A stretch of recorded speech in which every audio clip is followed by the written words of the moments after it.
What up, nerds? I'm Jared, and this is Changelog News for the week of Monday, September 9th, 2024. After our conversation with Alia Abbott last week, we decided to try Zulip in earnest for a while. So far, so good. The overall experience isn't quite as polished as Slack, but it's nerd built, and you can tell they've put a lot of love into it. If you'd like to kick the tires with us, I'll put the link to join at the top of this week's newsletter. Okay, let's get into the news. Is Linux collapsing under its own weight? A Rust for Linux developer, Wedson Almeida Filho, resigned from the project after an unfortunate interaction with another maintainer. Wedson's parting words, quote, "I am retiring from the project. After almost 4 years, I find myself lacking the energy and enthusiasm I once had to respond to some of the non-technical nonsense. So it's best to leave it up to those who still have it in them," end quote.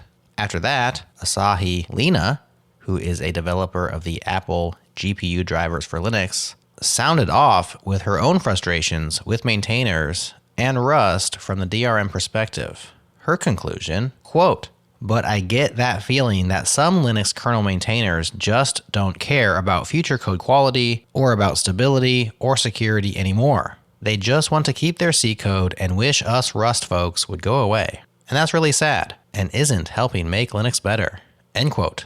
The post I'm linking to is in response to those two events. The author, who goes by CB, thinks they, quote, "signal deeper issues in Linux, both technical and cultural," end quote. Some of the technical and cultural issues are explained in the post. What does this mean, though, for the Rust for Linux project? CB says, "I think Rust for Linux as a project is in danger, not because of technical reasons, but because of social ones. It's trivial for a maintainer who doesn't want Rust to sandbag integration efforts for their subsystem for whatever reason, not liking it, not wanting the workload, etc., just refusing to help," end quote. So what does this mean for the future of Linux? The author seems to believe an eventual fork is likely. Bret Victor introduces Dynamic Land. Bret Victor, a well-known interface designer and computer scientist who's best known for his amazing talks on the future of technology, has been working quietly on a new project, Dynamic Land, for many years. Turns out he's done being quiet about it. Dynamic Land is essentially making the real world computational, then giving people what they need to compute it however they like. You really should watch the 6-minute introduction video, which is filled with amazing statements like, "You don't have to simulate a virtual world when the real world simulates itself." And this one, which is just bonkers. "So everything I've shown is taking place in our communal computing system called RealTalk, and this is it. RealTalk is not a code base, it's a poster gallery, or a bulletin board, or a binder." To call this endeavor ambitious would be an understatement. Here's the sum, which, if they pull it off, and maybe they already have, would be a big technical achievement and an enormous cultural achievement. Dynamic Land is non-profit, and RealTalk is not a product. You don't buy communal computing, you don't download communal computing. Our goal is to invent a form of computation which local communities of non-specialists can make for themselves, from the ground up, for their own needs, which they fully understand and control. A form of computation which is learned and taught, not downloaded and used, like reading and writing, or mathematics, or the arts. Not a product, but a practice. SRE doesn't mean anything useful anymore.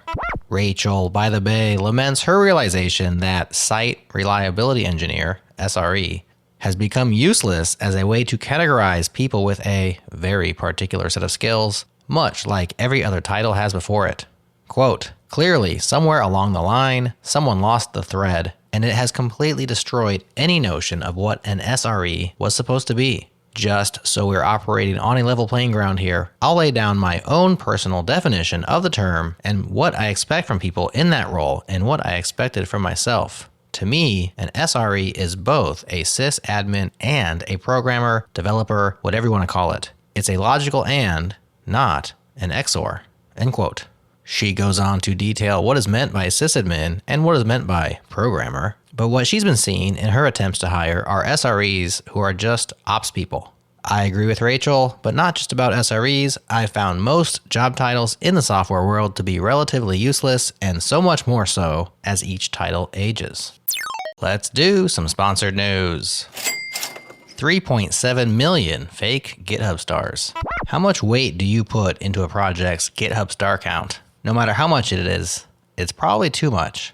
Socket researchers have uncovered 3.7 million fake GitHub stars, highlighting a growing threat linked to scams, fraud, and malware, with these campaigns rapidly increasing over the last 6 months. Based on this research, Socket is launching a new Suspicious Stars on GitHub alert that utilizes the low activity and clustering heuristics to detect packages associated with repos that have fake stars. If you want to get proactive alerts and check your entire organization for suspicious star packages, plus 70 more indicators of supply chain risk, install the free Socket for GitHub app in just 2 clicks. Whenever a new dependency is added or updated in a pull request, Socket analyzes the package's behavior and security risk, alerting you before any malicious code has the chance to land in your project. Check it out by following the link in the newsletter. And thank you to Socket for sponsoring Changelog News. Your company needs junior devs. Doug Turnbull does a good job laying out the case for hiring junior devs, a drum that I've been beating off and on for years. Quote, lately, big tech only wants elite squads of staff devs that can, quote, hit the ground running on the big, often AI initiative. It's been remarked over and over that AI will completely replace junior developers. Juniors, after all, exist to do code monkey work, easily replaced with an LLM. However, that misses the mark on why we have junior employees. Coaching junior employees becomes its own force multiplier for innovating at scale. It's not about the added labor, it's about a psychologically safe culture that values teaching and learning and the innovation that this unlocks. End quote. Doug makes a lot of great points in this article. I'll add one. Junior developers are plenteous. That means you can take your time and find the ones that will really gel with your organizational culture. Also, you don't have to pay them as much while you train them up and make them more valuable so you can pay them more. You may be asking that age-old question, but what if we train them up and they leave? The answer to that is, what if you don't train them up and they stay? The LLM honeymoon phase is about to end. Baldur Bjarnason has been consistently bearish on the current crop of AI tools and products since I've been following him. I don't agree with him in all aspects, but he does a good job of arguing his position, so I appreciate his writing on the subject. In this latest post, Baldur explains how weaknesses in how LLMs work are making them great targets for manipulation. Quote, we've also known for a while that prompts are effectively impossible to secure. It should not come as a surprise that some researchers decided to see if prompt security could be bypassed with a malicious token stream that completely bypasses the whole comprehensible language part. The process for discovering these malicious token streams is quite similar to what Profound, the company mentioned earlier, seems to be doing. You automate a process of shoving customized prompts into one end of the LLM black box, and you map the output to discover token streams that have an unusually big impact on the output. End quote. Given the opportunity for businesses to gain an unfair advantage, we all know what they'll do with it. Baldur thinks this is going to go from bad to much, much worse as these techniques are uncovered. Quote, this is going to get automated, weaponized, and industrialized.